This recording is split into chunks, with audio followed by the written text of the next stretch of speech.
तेस्रो नम्बरमा रहेको छ सुगर। जब तपाईले सुगर कन्ज्युम गर्नुहुन्छ, फ्लावरहरू, मैदाहरू कन्ज्युम गर्नुहुन्छ, त्यो कुराहरूलाई हाम्रो बडीले ब्लड सुगरमा कन्भर्ट गर्छ, जसलाई ग्लुकोज भनेर हामी चिन्छौँ। यदि तपाईको ब्लडमा सुगर एकदमै धेरै छ भनेपछि त्यसले हाम्रो बडीमा भएको सेल्सहरूलाई ड्यामेज गर्ने गर्दछ, र यो सेलको ड्यामेज भनेको एकदमै ऱ्यापिड हुन्छ, स्पेसल्ली ती मान्छेमा जो मान्छेले एकपल्टमै धेरै सुगरहरू कन्ज्युम गर्नुहुन्छ। यस्तो भएपछि हाम्रो बडीमा एउटा मेकानिजम हुन्छ, हाम्रो बडीले हामीलाई मर्नबाट बचाउनको लागि जो त्यो सुगरहरू छ नि हाम्रो ब्लडमा, त्यसलाई हाम्रो सेलभित्र पठाउँछ।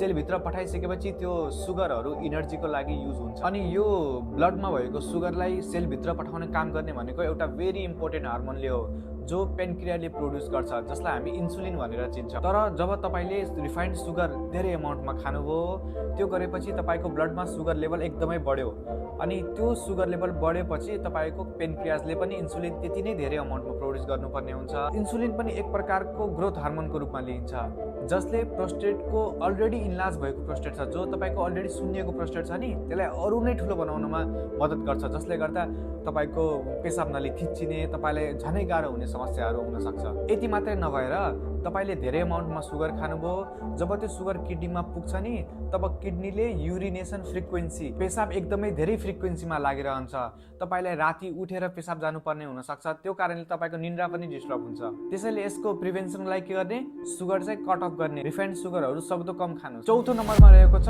अल्कोहल। अल्कोहल नखानु भन्ने त सबैले भन्छन् नि, यो कन्डिसनमा तपाईँले अल्कोहल छोड्नुपर्ने एकदमै जरुरी हुन्छ।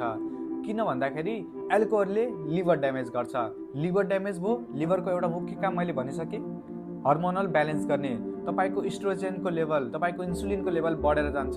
यो हर्मोनहरूको लेभल बढेपछि तपाईँको प्रोस्टेटहरू ग्रो हुन्छ, बिपी बढ्छ, आर्टरिजहरू विकेन हुन्छ।